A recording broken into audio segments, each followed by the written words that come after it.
Oh hi, welcome back di Off the Record Podcast Popo on the Radio. I'm your host Popo Kusen. Dan hari ini kita akan membahas sebuah hal yang lagi hangat di Indonesia.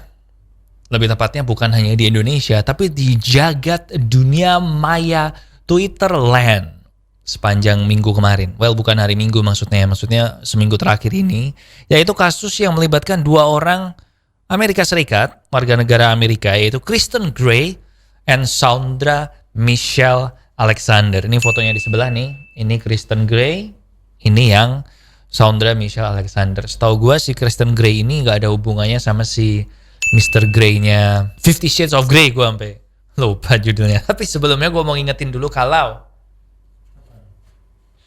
Manchester United masih peringkat 1 Liga Inggris, ngalahin Fulham 2-1 hari minggu lalu waktu gua rekaman ini. Jadi hari apa itu? Hari Kamis ya kalau nggak salah. Jadi selama MU masih peringkat 1 di Liga Inggris, gua akan setia majang ini ya di pembukaan. Oke, udah cukup. Jadi balik lagi ke masalah Kristen Gray dan Saundra Michelle Alexander ini. Mereka ini sejarah singkat aja gue akan nyeritain. Adalah dua orang wanita kulit hitam. Mereka itu pasangan. Jadi kalau lo lihat dari fotonya tadi dan namanya, iya mereka ini pasangan gay ya. Dua-duanya cewek. Nah, akhirnya mereka dideportasi minggu lalu Rabu malam.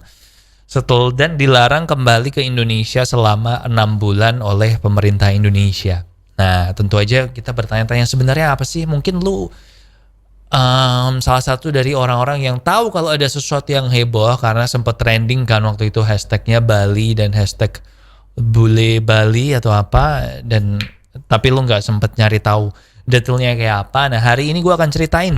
Jadi dua orang ini itu datang ke Bali tahun lalu tanggal 21 Januari 2020.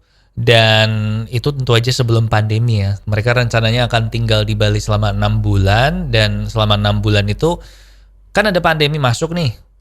Kok pandemi masuk? Ada pandemi muncul nih di Indonesia, pandemi COVID-19. Well, nggak di Indonesia, di seluruh dunia nih COVID-19 ini. Dan akhirnya mereka memutuskan untuk memperpanjang visanya di tanggal 22 Desember 2020. Dan visanya ini berlaku sampai 24 Januari 2021 atau ya hari ini ya, hari kemarin Minggu. Ini sekarang lu nonton hari Senin itu berarti tanggal berapa? 22, 23, 24, 25, iya berarti itu kemarin. Hari Minggu kemarin tuh visanya dia habis. Nah, tapi sebelum visanya habis dia udah di deportasi duluan, man. Oke, nah kenapa ini jadi heboh? Kenapa si perempuan ini tuh sebenarnya bikin masalah apa sih di Bali sampai dia akhirnya dideportasi? Nah, ini semua bermula ketika dia nge-tweet di tanggal 16 Januari 2021. Sekarang tweetnya udah dihapus. In fact, si Kristen Gray ini juga dia udah hilang di sosial medianya. Dia udah gak ada account-nya. Antara dia nonaktifkan atau di-delete sekaligus, gue gak tahu. Gue curiga sih cuma dinonaktifkan aja ya. Karena menghadapi kemarahan dan kecaman warganet itu gak semua orang bisa kuat, men. Jadi dia nge-tweet ini. Gue udah berhasil mengambil screenshotnya dia, tweet-tweetnya dia sebelum dihapus dari Twitter. Bahasa Inggris sih, jadi ini gue terjemahin dikit-dikit ya. Dia bilang dia pindah dari Amerika di usia 28 tahun. Dan dia ngerasa dengan pindah ke Bali dari Amerika itu membuat hidupnya jadi berubah.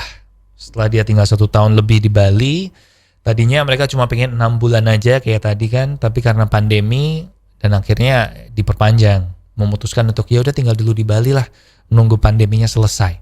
Nah, alasan mereka ingin pindah ke Bali adalah karena mereka ingin mengais rezeki, nyari duit dulu, dan ini yang jadi problem pertama, yaitu meningkatkan lifestyle-nya dia. Jadi dia bilang biaya hidup di Bali itu murah banget kalau dibandingkan di Amerika. Dulu waktu dia di Amerika di LA, dia mesti bayar 1.300 US dollar per bulan untuk menyewa studio apartemen di Los Angeles. 1.300 US dollar dikali 14.000, angkanya di sini. Gue lagi malas ngitung sekarang. Per bulan bayar segitu. Nah, sementara di Indonesia, di Bali, dia cukup membayar 400 dolar untuk dapat rumah pohon yang keren kayak gini nih. Di tweet, dipamerin juga nih fotonya. Gue nggak tahu $400 ini setahun atau sebulan, atau dia beli dan punya. Cuman feeling gue sih ini sebulan sih. Jadi sebulan bayar $400 untuk ini.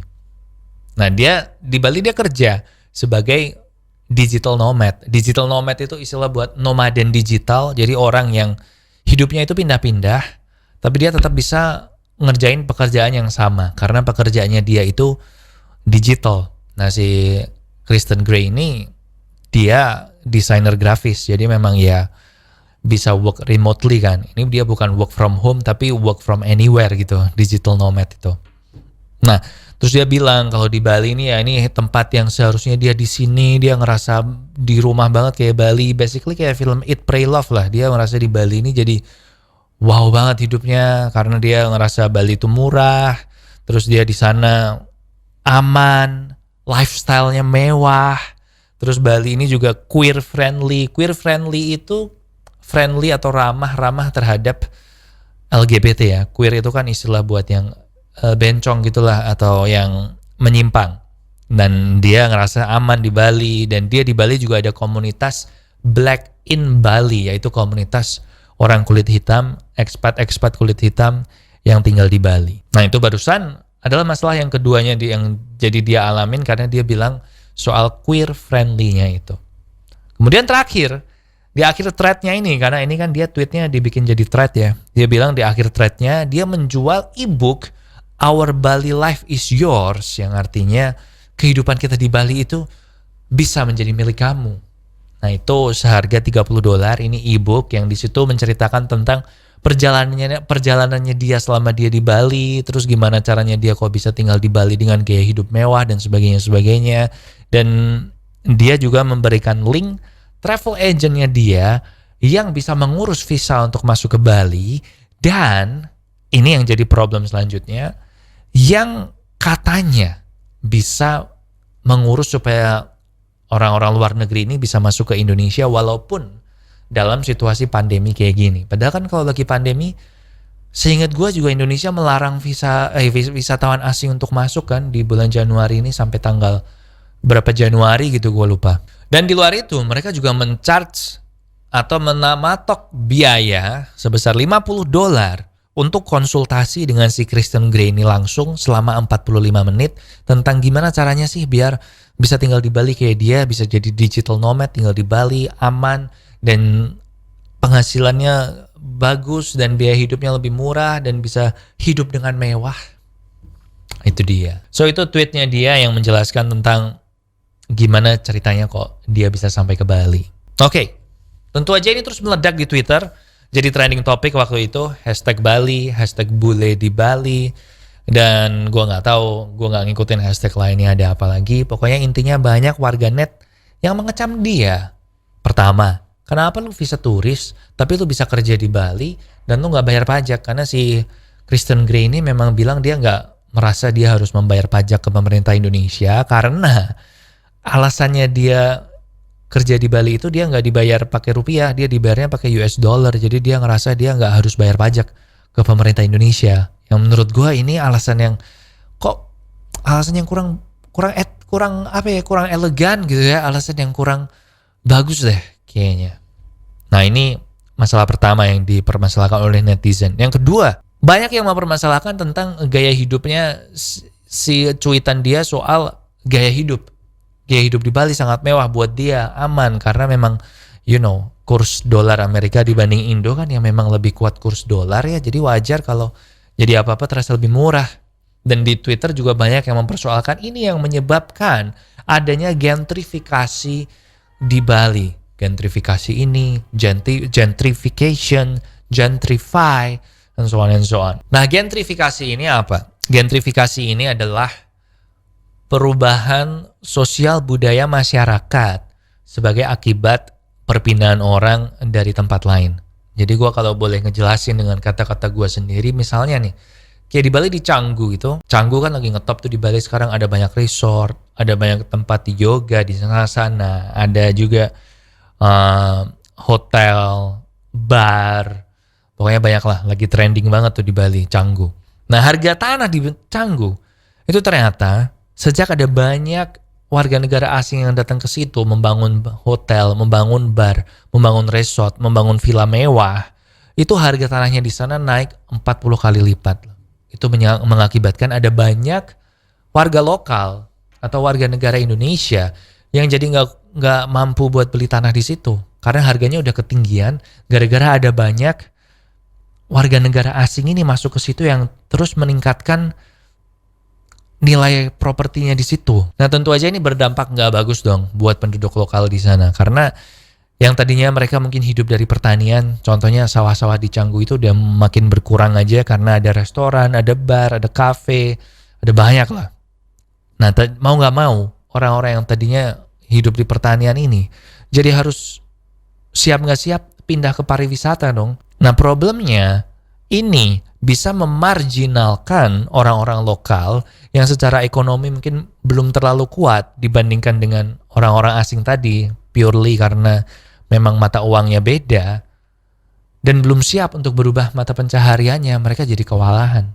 Nah ini adalah problem yang juga muncul yang membuat orang-orang banyak protes sama mereka di Twitter. Nah akhirnya singkat cerita, 2 orang ini dipanggil oleh imigrasinya Brasil, diperiksa selama 8 jam, dan akhirnya mereka dideportasi. Dideportasinya langsung, pokoknya the next available flight keluar dari Bali lo langsung pergi. Dan benar, mereka dideportasi Rabu malam minggu lalu. Nah gue cari-cari artikelnya, ini artikelnya di sini, yang bilang alasannya mereka dideportasi. Judulnya ada 4, tapi gue baca artikelnya berkali-kali, gue cuma nemu 3, gue gak tahu deh. Jadi pertama, mereka dideportasi karena dianggap, menurut imigrasi Bali, mereka menyebarkan informasi yang dianggap meresahkan masyarakat. Yaitu, 1, Bali yang queer friendly atau friendly terhadap kaum LGBT. Itu jadi problem. Dan tentu aja ini memang nggak benar ya. Karena di Indonesia sendiri ada ini kan, undang-undang anti LGBT kan ya kan. Kayaknya ilegal deh LGBT di Indonesia, dan ada banyak undang-undang yang RUU yang sedang berusaha untuk diketok paluin yang meminta untuk adanya terapi penyembuhan orang-orang yang LGBT supaya balik lagi jadi normal. Kan ada yang peraturan yang sedang diatur seperti itu kan. Jadi ini nggak benar. Kedua, mudah masuk ke wilayah Indonesia pada masa pandemi. Nah ini juga meresahkan masyarakat, gue paham. Karena lagi pandemi kayak gini, kok kita masukin turis asing sih kalau mereka membawa COVID-19 gimana?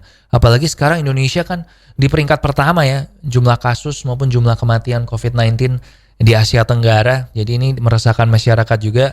Gue juga gue setuju sama ini, meresahkan. Dan yang ketiga, karena dia diduga melakukan kegiatan bisnis, yaitu melalui penjualan e-booknya dia tadi, dan memasang tarif konsultasi itu untuk wisata di Bali. Dan perlu diingat, mereka nggak bayar pajak dan visanya mereka visa turis. Harusnya kalau visanya turis, ya dia nggak boleh kerja cari duit di sini. Dia harusnya di sini tuh visanya pakai visa kerja. Intinya kurang lebih kayak gitulah. Nah si Christian Grey sendiri sebelum dia dideportasi sempat bilang kalau dia tidak bersalah waktu diwawancara, waktu jalan keluar dari imigrasi kali ya. Dia bilang dia nggak bersalah karena 1, dia tidak melebihi masa stay visanya dia. Soalnya visanya dia kan sampai 24 Januari 2021. Dan dia juga nggak dapat penghasilan dalam bentuk rupiah. Jadi harusnya kalau dia nggak dapat penghasilan dalam bentuk rupiah, dia nggak perlu visa kerja. Dan nggak perlu bayar pajak juga. Ini gue juga bingung dia dapat info ini dari mana. Dan yang terakhir, dia merasa dia dideportasi karena dia LGBT. Karena dia mengeluarkan statement yang menunjukkan kalau dia LGBT itu. Oke, kalau kita lihat dari sini, pertama, kontradiktif sekali ya kalau dia bilang Bali itu adalah tempat yang queer friendly atau bersahabat terhadap LGBT, tapi terus dia dideportasi karena dia LGBT. Padahal kan dia deportasi dari Bali, berarti harusnya Bali nggak queer friendly dong. Berarti dia kontradiktif dong perkataannya dia. Berarti dia juga membohongi follower-followernya dia waktu dia bilang kayak gitu. Cuman gue nggak mau ngebahas lebih lanjut soal inilah. Gue ntar dibilang menyerang dia lagi. Kemudian gue terakhir sebelum selesai ya, ada media, bukan media sih, ada website di Amerika Serikat karena ini viral di Twitter. Jadi di Amerika juga banyak yang merasa kalau ini adalah diskriminasi rasial karena dia kulit hitam, makanya dia dideportasi. Dan bahkan ada banyak yang bilang orang-orang yang bukan bule itu juga bisa melakukan diskriminasi rasis. Dalam artian orang-orang yang bukan orang kulit putih itu juga bisa melakukan diskriminasi rasial. Jadi mereka menuduh kita orang Indonesia itu melakukan diskriminasi sama si Christian Grey ini karena dia kulit hitam. Dan ini menurut gue juga salah. Karena ya memang sih di Indonesia masih ada ya kadang ya diskriminasi gitu. Tapi kalau yang kasus ini kayaknya enggak deh. Karena ingat gak? Ini ada artikelnya. Kalau nggak salah setengah tahun lalu deh, bulan Juni tahun 2020 itu ada orang asing kulit putih yang mengadakan event yoga rame-rame yang melanggar protokol kesehatan juga, dan itu juga jadi problem kan. Berarti kan bukan gara-gara dia kulit hitam atau kulit putih ya. So kayaknya salah. So itu dia penjelasan sedikit gua tentang si Christian Grey ini dan si Saundra Michelle Alexander ini. Ya dia dideportasi pulang, dilarang balik lagi 6 bulan, menurut gua termasuk hukuman yang ringan sih ya. So itu dia, akhirnya selesai. Oke, so itu dia untuk Off the Record hari ini. Minggu lalu memang cuma ada satu video ya karena ada kesalahan teknis, tapi minggu ini akan balik 2 video lagi, jadi tenang aja. Kalau kamu belum subscribe, silahkan subscribe di bawah biar kalau ada episode baru lo gak ketinggalan. Kalau lo ada usul, saran, kritikan, mungkin masukan mau topik apa yang dibahas, bisa lewat komen di bawah, bisa juga lewat DM. Itu aja sih. Tetap patuhi protokol kesehatan ya. Oke, that's it from me. Di sini Popo Kusen. Terima kasih udah mendengarkan. Thank you for listening and I'll see you when I see you.